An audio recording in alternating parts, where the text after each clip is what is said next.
Semuanya, kembali lagi di segmen Belajar Geografi Yuk. Kita pernah sadar nggak kalau tanah yang kita pijak ternyata terus bergerak? Walau pergerakannya kecil, nyatanya tanah yang kita tinggali suatu saat akan berubah bentuknya. Mungkin cucu kita, cucunya lagi, dan entah berapa ratus generasi dari kita mungkin akan melihat Pulau Jawa yang berbeda. Di antara hasil pergerakannya adalah lipatan dan patahan. Mau cek faktanya? Inilah Belajar Geografi Yuk episode lipatan dan patahan.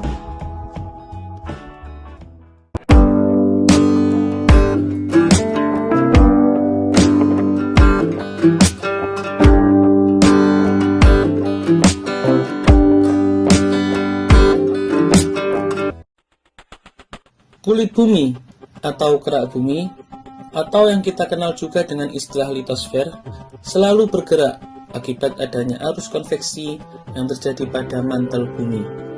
Arus konveksi ini akan menyebabkan lempeng bumi bergerak secara divergen, konvergen, maupun transform fault. Salah satu hasil dari pergerakan kulit bumi adalah lipatan dan patahan. Berikut ini adalah beberapa fakta tentang lipatan dan patahan. Check it out. Yang pertama, lipatan dan patahan adalah hasil dari tenaga endogen. Lipatan dan patahan dihasilkan oleh tenaga dari dalam bumi. Tenaga dari dalam bumi ini disebut sebagai tenaga endogen. Berbeda dengan pengikisan, erosi dan pengendapan, yang mana tenaganya berasal dari luar bumi atau tenaga eksogen.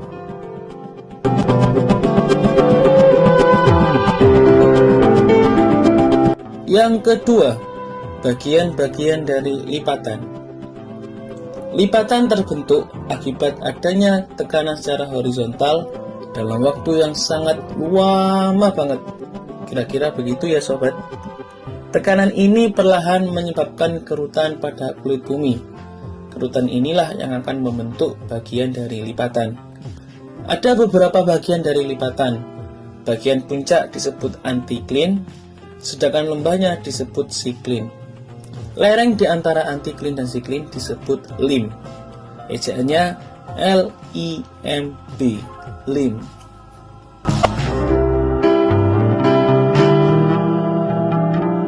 Yang ketiga, bagian dari patahan. Patahan terbentuk akibat kondisi yang berbeda. Lempeng yang terdiri dari batuan yang sangat keras tidak akan sanggup menahan tekanan dalam waktu yang cepat.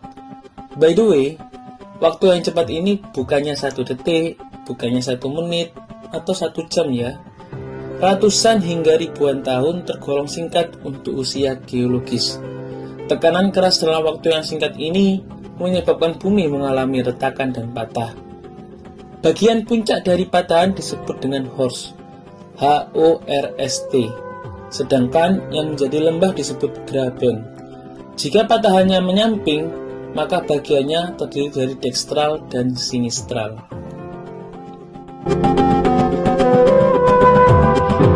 Yang keempat, contoh patahan dan lipatan. Kalau di Indonesia, contoh lipatan yang ada adalah pegunungan Bukit Barisan. Pegunungan ini memanjang di bagian barat Pulau Sumatera. Sedangkan contoh patahan adalah sesar Lembang yang ada di Jawa Barat. Coba sobat sebutkan, mana lagi tempat yang merupakan hasil lipatan dan patahan?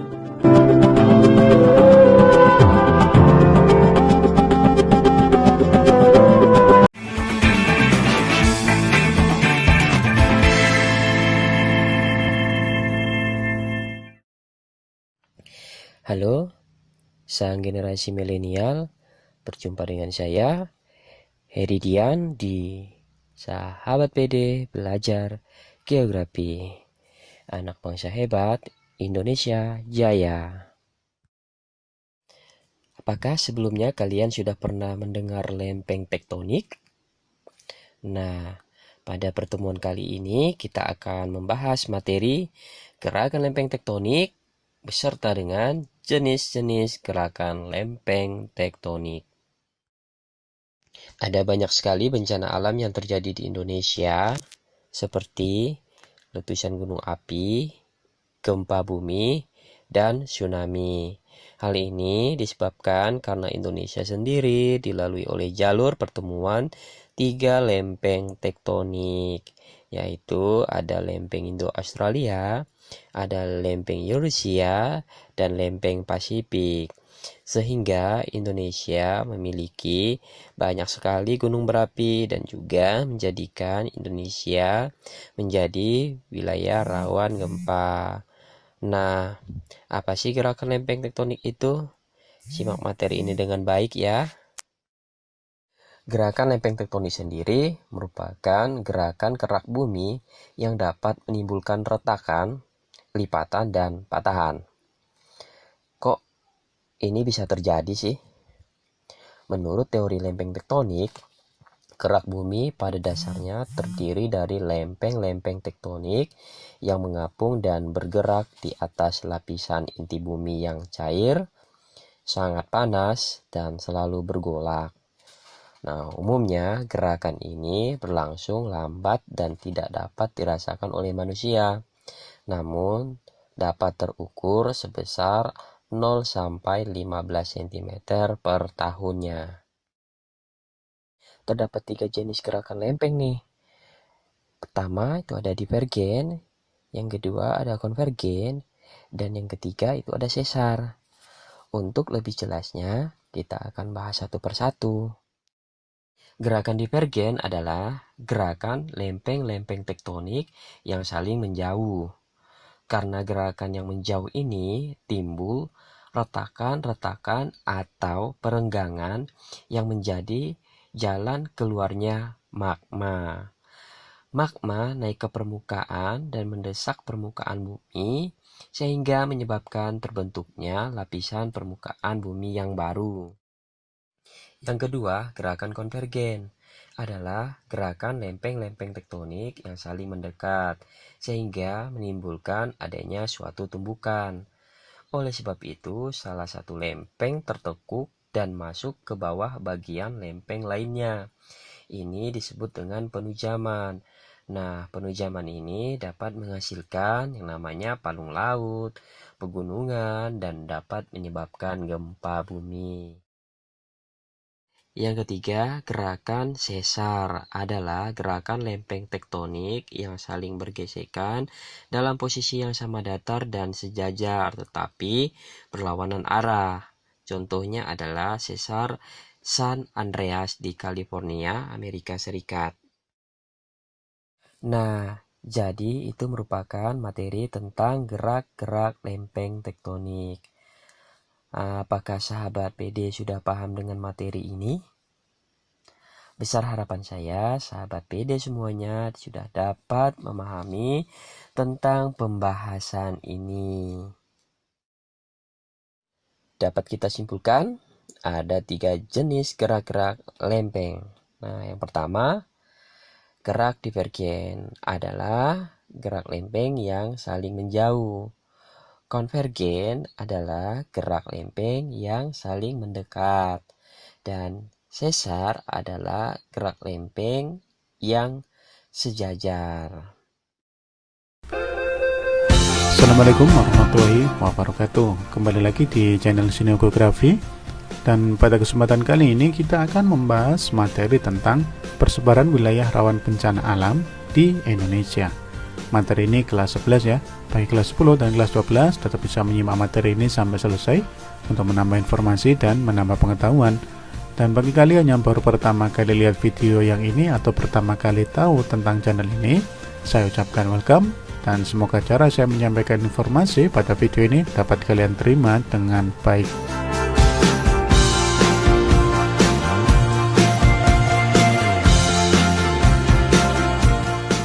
Persebaran wilayah rawan bencana alam di Indonesia. Kalau kita membahas tentang bencana alam yang ada di Indonesia, wah tentu saja tidak ada habisnya ya.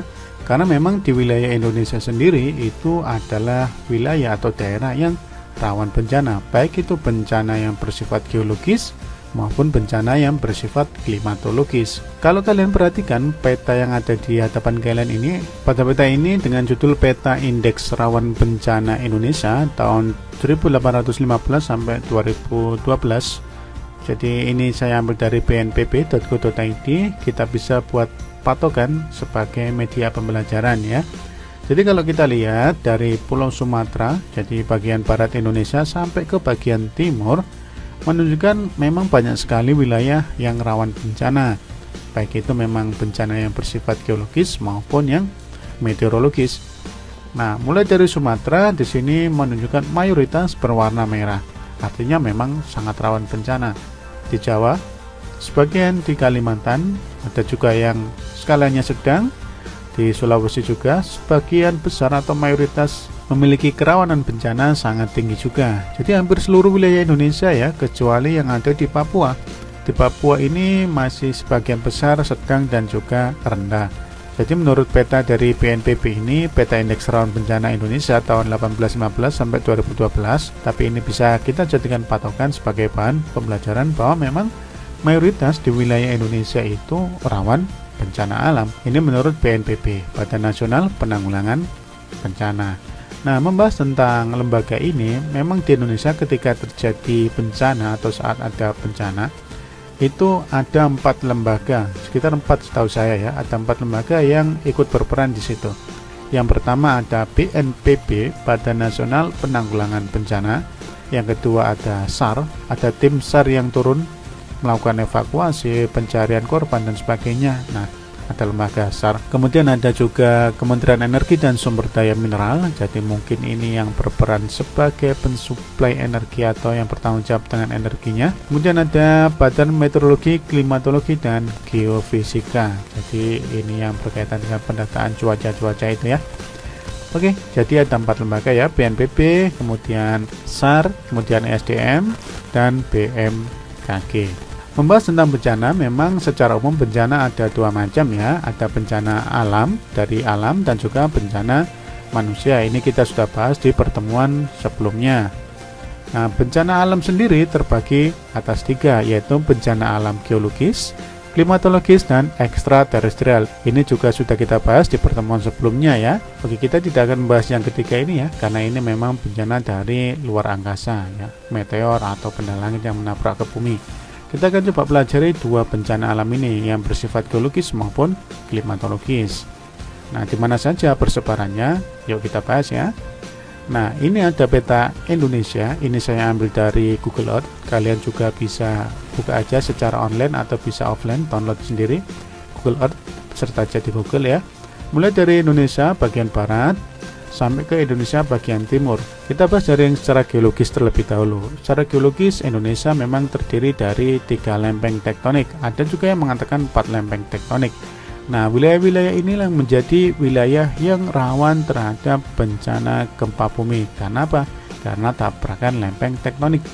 Ada lempeng Eurasia, ada lempeng Indo-Australia, dan juga lempeng Pasifik. Bahkan ada yang menamakan lempeng Australia yang ada di bawah sini juga ikut berperan terhadap bencana yang ada di Indonesia, khususnya bencana alam geologis. Nah, dari sini aja kita bisa lihat memang banyak sekali wilayah yang rawan bencana, khususnya gempa bumi. Jadi kalau kalian tinggal di Sumatera, khususnya Sumatera bagian barat atau di pesisir barat pantainya ini ya, kemudian Jawa di bagian selatan, kemudian Bali, Lombok, ya khususnya Nusa Tenggara, baik barat dan timur, kemudian di Papua, Maluku dan juga Sulawesi, maka tempat-tempat tersebut adalah tempat yang rawan terhadap bencana gempa bumi. Kenapa? Karena memang dekat dengan daerah tabrakan lempeng tektonik. Jadi kalau kita lihat persebarannya ya sepanjang ini, sepanjang lempeng tektonik bumi, khususnya yang ada di Indonesia. Bagaimana dengan Pulau Kalimantan? Ya, dari sekian banyak pulau, Pulau Kalimantan inilah yang paling aman terhadap bencana gempa bumi. Ketika bencana gempa bumi ada, maka di situ akan disusul dengan bencana tsunami. Maka di sini juga adalah wilayah-wilayah yang rawan terhadap bencana tsunami. Oke, sekarang coba kita lihat beberapa persebaran menurut beberapa lembaga juga yang membuat sebuah peta persebaran. Ini ada satu peta seismisitas, jadi kayak gempa gitu ya, seisme, gempa. Secara umum saja kita lihat peta ini bahwa hampir seluruh lah ya, wilayah Indonesia itu rawan terhadap gempa bumi. Sumatera, khususnya bagian barat, ya, yang bagian timur ini agak aman ya, agak aman aja. Kemudian sampai ke Jawa, nah Jawa hampir tidak terlihat ya, memang ada sedikit di sini. Nusa Tenggara, Bali, wah semuanya tertutup. Sulawesi dan juga Maluku, sebagian di Papua. Kalimantan, wah sangat kecil sekali. Jadi kalau kita lihat dari peta ini, persebarannya hampir di seluruh wilayah Indonesia itu rawan dengan gempa bumi. Sekarang coba kita cek peta yang lain ya. Di sini bencana tsunami di Indonesia, ini dari BNPB, menunjukkan memang banyak sekali wilayah-wilayah yang terancam tsunami. Jadi yang tinggi itu yang merah-merah ini. Merah-merah ini di bagian selatan dan juga sebagian besar Papua, Maluku, dan sebagian Sulawesi. Ini menjadi wilayah yang rawan terhadap bencana tsunami. Mengapa? Karena memang tsunami itu terjadi di wilayah lautan lepas atau daerah samudra. Jadi di sini Samudra Hindia dan juga Samudra Pasifik. Nah, kalau laut-laut kecil seperti Laut Jawa, kemudian Laut Flores, Selat Makassar ya tidak terjadi tsunami, mungkin hanya gelombang pasang tinggi saja. Tapi perlu diingat, wilayah-wilayah yang bersentuhan secara langsung dengan samudra atau lautan lepas, baik Samudra Hindia maupun Samudra Pasifik, itu akan menjadi daerah atau wilayah yang rawan terhadap bencana tsunami. Jadi, pantai sebagian barat Sumatera, selatan Jawa, Pulau Nusa Tenggara ini semuanya, dan Maluku, Papua, Sulawesi, ini menjadi daerah yang rawan bencana tsunami. Coba selanjutnya kita lihat lagi. Di sini ada peta perkiraan daerah potensi banjir di Indonesia. Nah, ini di sini memang sebagian besar banyak sekali wilayah yang berpotensi terjadi banjir di Indonesia ya, walaupun tidak semuanya, tapi menyentuh ke seluruh wilayah Indonesia. Jadi sebagian besar wilayah Indonesia berdasarkan peta ini memang sangat rawan banjir, khususnya di daerah dataran rendah. Dataran rendah itu ya mendekati pesisir atau di dekat daerah pantai. Jadi kalau ada kota-kota besar di daerah dataran rendah, biasanya kalau pengairan atau pengelolaan air yang ada di daerah tersebut tidak dimanage dengan baik, biasanya rawan dengan bencana banjir. Ini tahun 2021 paling tidak kita bisa jadikan patokan lah ya peta ini. Kalau merah-merah ini potensi banjirnya tinggi, yang kuning-kuning ini sedang, sedangkan yang hijau itu rendah.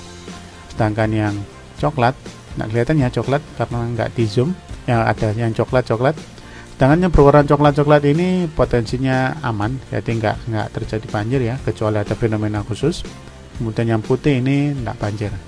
Ya biasanya kalau nggak banjir ya wilayahnya hutan ya, karena memang daya serap airnya atau penampungan airnya sangat baik. Oke, selanjutnya ada peta zonasi gempa di Indonesia. Jadi kalau tadi kita melihat seismik, ini ada juga dari Lembaga Kementerian Pekerjaan Umum, menunjukkan di sini ada beberapa lapisan-lapisan. Kalau kita lihat ada gradasi warna menunjukkan daerah yang rawan sampai ke daerah yang rendah dari wilayah gempanya atau dampak gempanya. Jadi di sini menunjukkan daerah-daerah yang merahnya sangat pekat ini menunjukkan daerah yang ketika terjadi gempa atau zona gempanya itu sangat tinggi atau sangat besar tampaknya. Semakin ke barat, kalau kita lihat Pulau Sumatera semakin rendah. Begitu juga di Pulau Jawa, semakin ke utara semakin rendah, tapi hampir mayoritas semuanya terkena dampak dari bencana gempa. Papua dan Sulawesi yang paling kecil kalau gempa bumi itu adalah di wilayah Kalimantan. Tapi ingat, di Pulau Kalimantan itu adalah wilayah yang rawan terhadap bencana kebakaran. Memang banyak sekali lahan gambut dan juga daerah hutan di sana. Jadi seperti itu ya penjelasan secara umum. Secara khususnya ada tabel di sini ya menunjukkan wilayah yang menjadi potensi bencana alam. Pertama ada Provinsi Aceh, Sumatera Utara, Sumatera Barat, Riau, Jambi dan juga Sumatera Selatan. Artinya hampir sebagian besar di wilayah Sumatera itu memiliki ancaman bencana banjir, gempa bumi, dan tsunami. Kekeringan juga bisa, cuaca ekstrim ya bisa jadi karena kekeringan atau hujan yang sangat lebat sekali. Ada kebakaran hutan, lahan, abrasi, dan sebagainya. Jadi hampir seluruhnya ini hampir sama bencananya ya. banjir, gempa bumi, kekeringan, cuaca ekstrim, kebakaran hutan. Nah, kalau dataran tinggi dan kurang termanage dengan baik, maka bencananya adalah longsor. Itu di wilayah Sumatera. Kemudian ada juga beberapa Sumatera, sebagian kecil Sumatera, dan di Pulau Jawa.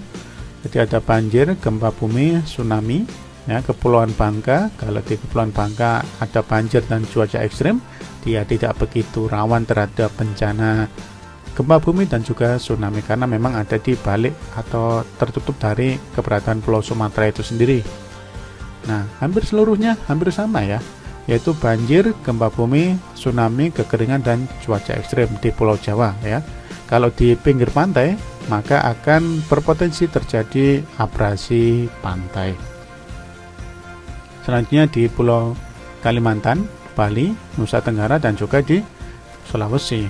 Di sini juga secara umum rawan terhadap banjir, gempa bumi, dan tsunami, termasuk kekeringan, cuaca ekstrim, longsor khususnya kalau ada di daerah dataran tinggi, kemudian letusan gunung berapi. Tadi di Pulau Jawa dan juga Pulau Sumatera pun sama, rawan terhadap letusan gunung berapi karena memang banyak gunung apinya. Jadi hampir sama lah di seluruh wilayah Indonesia ini ya. Hampir semuanya bencananya banjir, kekeringan, cuaca ekstrim, longsor, gunung api yang meletus, dan juga tsunami. Ada juga abrasi. Jadi kalau saya simpulkan, hampir di seluruh wilayah Indonesia itu rawan terhadap bencana alam. Bencana alam apa? Bisa jadi bencana tsunami. Tsunami pasti diawali dengan gempa bumi. Ada kekeringan, kemudian hujan yang sangat lebat yaitu cuaca ekstrim, ada bencana longsor, gunung meletus, abrasi. Banyak sekali khususnya bencana yang bersifat alam atau natural. Baik anak-anak, saya rasa itu dulu materi kali ini. Semoga bisa kalian terima dengan baik. Kalau ada pertanyaan silahkan tulis saja di kolom komentar. Dan kalau dirasa videonya bermanfaat silahkan kalian sebarkan. Terima kasih dan sampai jumpa di materi selanjutnya ya. Assalamualaikum warahmatullahi wabarakatuh.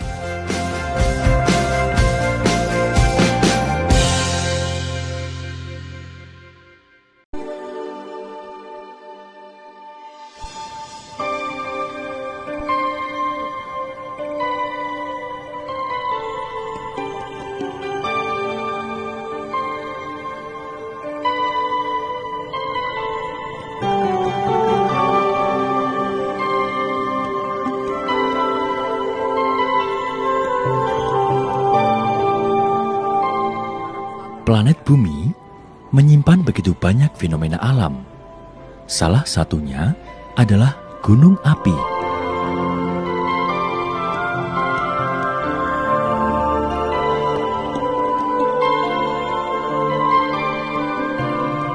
Struktur bumi terdiri dari beberapa lapisan. Lapisan paling atas adalah lempeng tektonik yang terdiri dari beberapa potongan dan mempunyai bentuk tidak beraturan. Lempeng inilah yang membentuk benua-benua dan saling bergerak satu dengan yang lainnya. Gerakan lempeng tersebut bisa saling mendekat, menjauh, atau bergeser secara horizontal. Gunung api adalah hasil aktivitas magma yang naik ke permukaan bumi dan biasanya terbentuk pada batas-batas lempeng yang bergerak.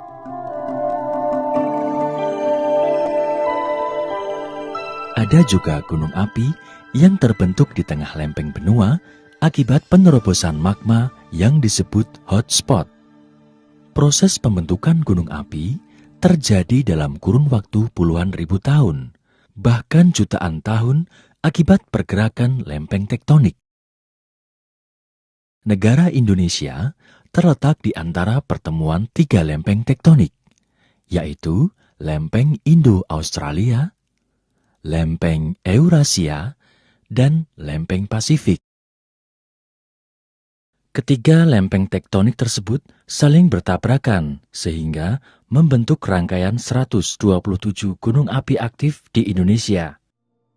Deretan gunung api yang melingkar di sekeliling Samudra Pasifik dikenal sebagai cincin api atau Ring of Fire. Negara kita terletak di area cincin api ini.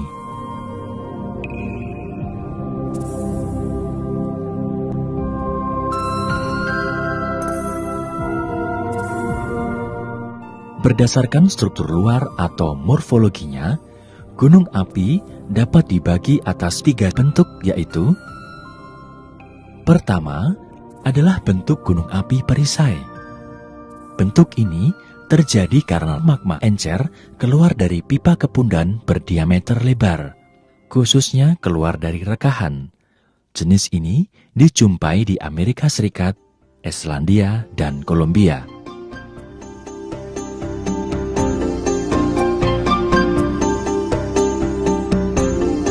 Kedua adalah bentuk gunung api kerucut. Bentuk ini terjadi karena letusan eksplosif magma encer dari pipa kepundan tunggal.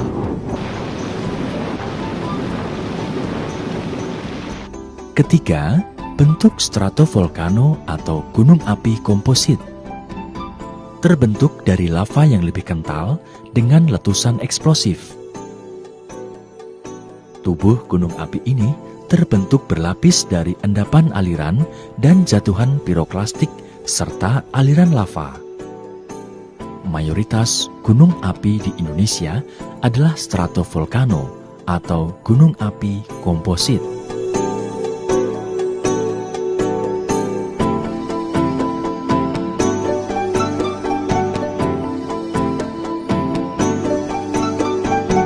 Proses gunung api meletus biasanya dimulai dengan pergerakan magma untuk naik ke permukaan, karena dia mempunyai densitas atau berat jenis yang lebih ringan daripada batuan. Kemudian dia itu panas dan dia tersusun dari cairan, kemudian ada gasnya, kemudian ada kristalnya yang berbentuk solid, sehingga dia mempunyai kecenderungan untuk naik ke atas. Ada 2 sifat erupsi gunung api yang dipengaruhi oleh jenis magma, kandungan gas, dan sistem vulkanik dari gunung api. Pertama, erupsi efusif, yaitu keluarnya magma dengan kecepatan yang lambat dan bergerak menyebar karena kandungan gas dan silikanya rendah. Kedua, erupsi eksplosif, yaitu keluarnya magma dengan arah letusan vertikal tanpa diawali dengan pembentukan kubah lava, karena kandungan gas dan silikanya tinggi.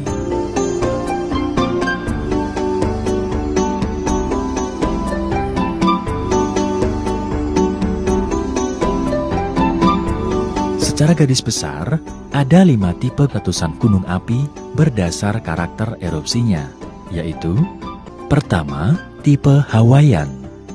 Magma yang dikandung sangat encer dan tekanannya rendah, sehingga aliran lava keluar dari celah-celah sepanjang gunung api.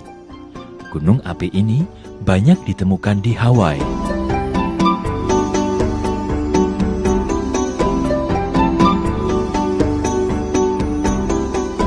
Kedua, tipe Stromboli.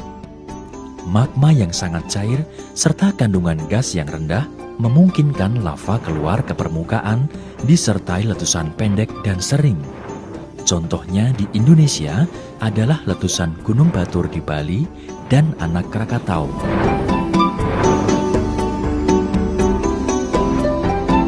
Ketiga, tipe vulkanian. Letusannya kecil hingga sedang, membentuk kolom letusan kurang dari 20 km dan berlangsung beberapa menit. Letusannya eksplosif, melontarkan bom vulkanik yang berasal dari magma. Contoh letusan semacam ini adalah Gunung Rinjani. Keempat, tipe Surtsean.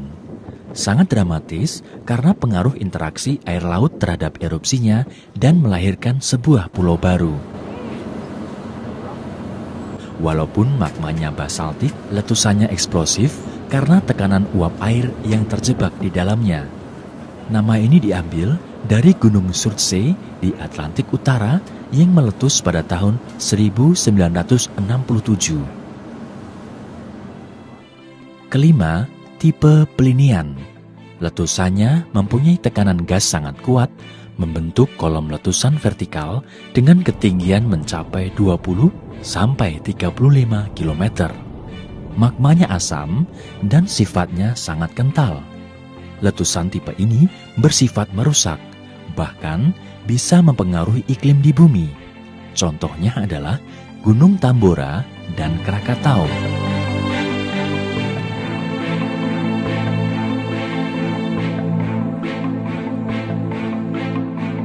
Sedangkan yang Merapi ini biasanya dia berbentuk kubah lava, kemudian kubah lavanya runtuh yang akan menghasilkan disebut aliran piroklastik, yang orang awam menyebutnya sebagai wedus gembel.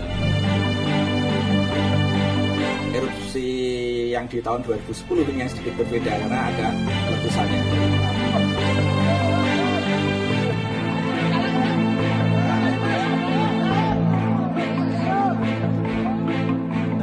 Letusan tahun 30 itu karena terbentuk bukaan kawah ke arah barat selama 80 tahun, kira-kira 20 kali letusan sampai tahun 2001 itu dominan ke arah barat dan barat daya. Setelah itu baru tahun 2006 terjadi perubahan arah letusan yang dulunya orang itu tidak percaya bahwa Merapi itu akan meletus ke arah selatan. Tetapi tahun 2006 membalik keadaan atau persepsi masyarakat. Ternyata Merapi bisa meletus berubah arah ke arah selatan. Tahun 2006 itu letusannya normal, hanya terjadi perubahan arah. Itu yang perlu dicatat. Baru tahun 2010 ya, ketika terjadi letusan eksplosif, arah utama awan panasnya mencapai lebih dari 15 km ke arah. Gunung api menyimpan bahaya yang serius bila meletus. Ada bahaya primer yang berupa lava pijar, awan panas atau piroklastik, dan abu vulkanik. Kemudian ada bahaya sekunder yang berupa lahar hujan. Material lepas hasil letusan yang tersisa di lereng gunung api akan mengalir turun apabila terjadi hujan di puncak gunung api.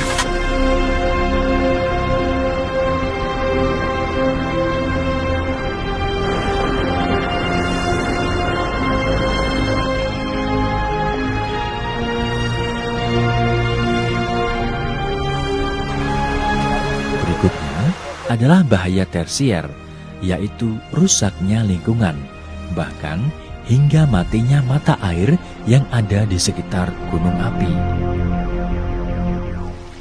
Namun demikian, ada banyak manfaat yang dihasilkan oleh gunung api. Lapisan permukaan gunung api cepat menyerap air tanah dan di bagian dalam terdapat lava yang kedap air yang berfungsi menyimpan air tanah dan mineral yang dibutuhkan bagi tumbuh suburnya berbagai macam tanaman.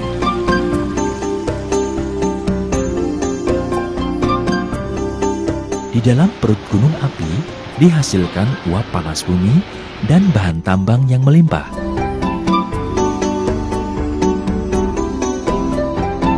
Kontur gunung api yang berundak-undak menampilkan pemandangan yang sangat indah dan udaranya sejuk. Oleh karena itu, pegunungan menawarkan potensi wisata yang cukup menjanjikan. Mengingat besarnya bahaya yang bisa timbul bila gunung api meletus, maka diperlukan langkah-langkah pengurangan risiko bencana.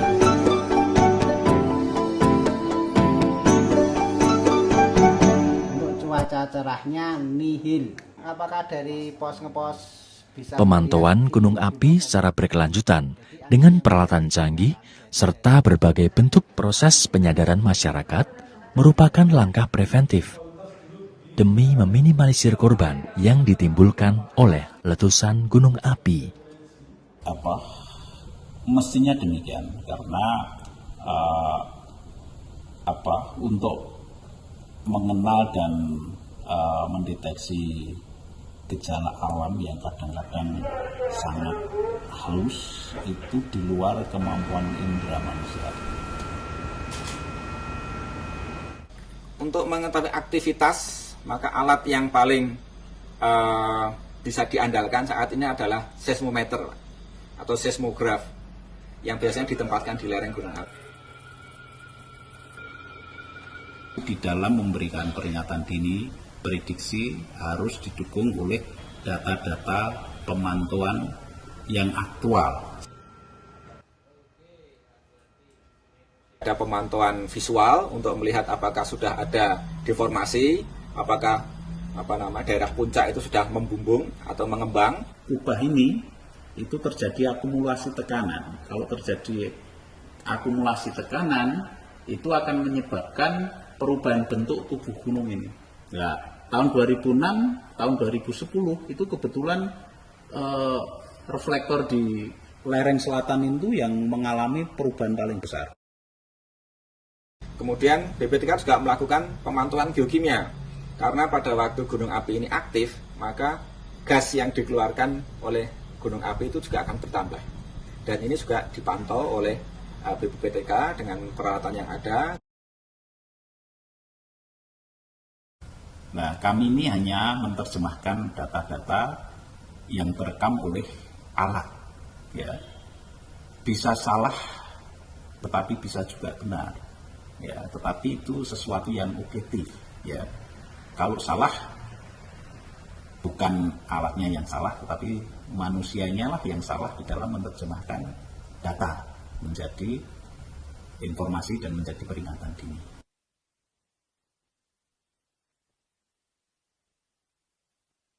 Pemahaman masyarakat terhadap fenomena alam harus berubah. Konsep living in harmony, ya, jadi selaras dengan alam itu menurut hemat saya bukan alam yang menyesuaikan dengan kehendak manusia, tetapi manusialah yang harus menyesuaikan dengan perubahan alam. Jadi kita harus tahu kapan akan ada bencana, kemudian tanda-tanda itu bencana apa untuk keselamatan kita sendiri. Bukan untuk kita supaya takut, tapi supaya kita tetap selamat.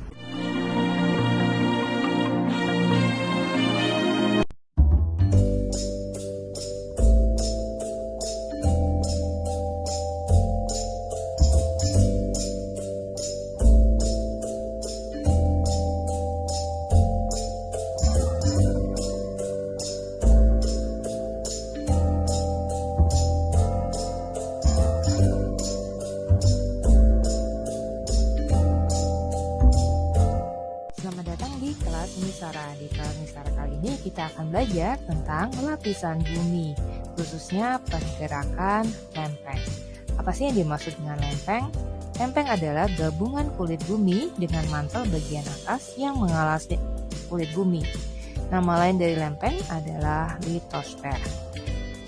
Di bumi kita ini terdiri dari beberapa lempeng. Nah, untuk mengetahui lebih lanjut tentang nama lempeng, silakan mainkan game interaktif yang ada di kolom deskripsi. Nah, sekarang perhatikan penjelasan berikut. Lempeng, seperti di video sebelumnya, kita sudah belajar bahwa lempeng itu berwujud padat. Nah, lempeng terletak di atas astenosfer. Astenosfer sendiri berwujud cair yang kental. Nah, sekarang coba bayangkan apa yang terjadi jika ada zat padat yang mengapung di atas zat cair. Zat padat di sini adalah lempeng yang mengapung di atas astenosfer yang berwujud cair kental. Pastinya, lempeng akan bergerak mengikuti arus gerak di bawahnya.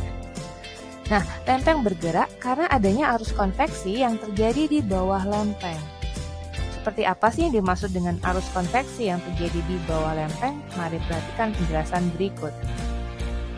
Inti bumi yang memiliki suhu tinggi akan memanaskan material mantel bumi bagian bawah, sehingga massa jenis material tersebut berkurang. Akibatnya, material tersebut bergerak naik dari dasar ke permukaan mantel. Sesampainya di permukaan, material tersebut akan mengalami penurunan suhu, sehingga massa jenis material akan bertambah. Karena massa jenisnya bertambah, maka material tersebut akan turun ke dasar mantel. Di dasar mantel, material tersebut akan terkena panas bumi kembali, sehingga proses konveksi terjadi terus-menerus. Berdasarkan teori ini, ilmuwan berhipotesis bahwa konveksi inti bumi menyebabkan pergerakan lempeng. Nah, apa saja sih pergerakan lempeng yang ada? Pergerakan lempeng diklasifikasikan menjadi 3 macam, yaitu konvergen, divergen, dan transform. Mari kita pelajari satu demi satu. Yang pertama adalah divergence. Nah, divergence ini adalah gerakan lempeng yang saling menjauh. Divergen menyebabkan retakan dan mengakibatkan adanya jalur magma yang keluar ke permukaan bumi.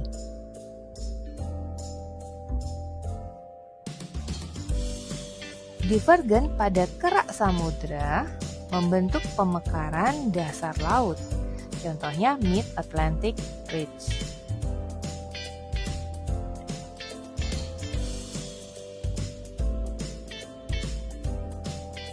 Bagian yang kedua, yaitu konvergen. Konvergen adalah gerakan lempeng yang saling mendekat. Gerak konvergen antara dua kerak benua menyebabkan pembentukan pegunungan. Misalnya pembentukan pegunungan Himalaya, yaitu interaksi antara lempeng India dengan lempeng Eurasia. Gerak konvergen antara dua kerak benua menyebabkan pembentukan pegunungan. Perhatikan gambar berikut.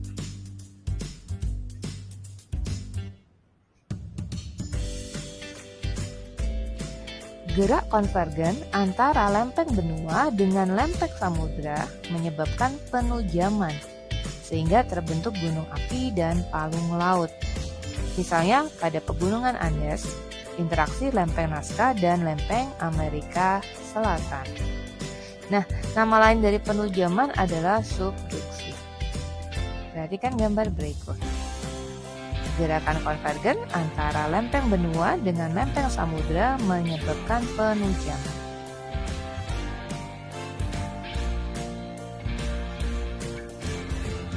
Untuk bagian ketiga, pergerakan lempeng adalah transform, yaitu pergerakan lempeng yang saling berpapasan yang dapat menimbulkan patahan secara mendatar. Perhatikan gambar berikut. Nah, contoh dari transform yang terkenal adalah San Andreas Fault yang berada di California, Amerika. Sesar San Andreas atau San Andreas Fault adalah pergeseran sesar di California, Amerika Serikat yang memiliki panjang 1.300 km. Patahan ini membentuk batas tektonik antara lempeng Pasifik dan lempeng Amerika Utara.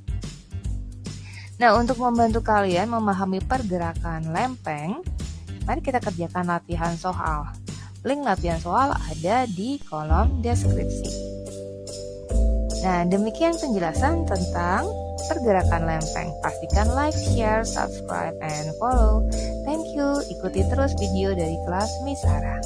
Sampai jumpa di video berikutnya.